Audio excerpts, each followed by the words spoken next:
Well, this is the day we're gonna change out the hubs. This is the day. It's not ideal. In fact, I don't want to be doing it 5 seconds after it quit raining, but this is the day it can be done. I tell myself, did the Army get to only change out the parts on this son of a bitch in perfectly nice weather? Probably not. Not with what I know about the Army anyway. So that's it. It's gonna be done. And that's all there is to it.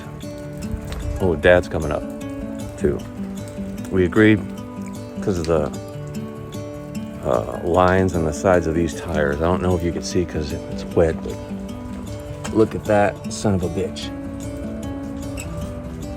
And there are like 7 more around this tire and like 7 more on that tire too. Guy didn't tell me when I bought it.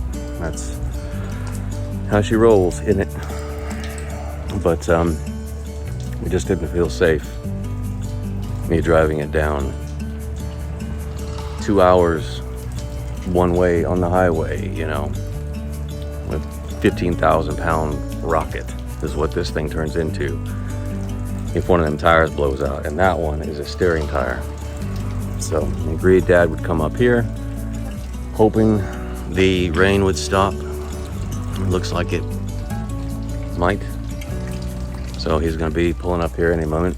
I'm gonna dry him off best I can and get to fucking work. Cowboy the fuck up. That's what they say.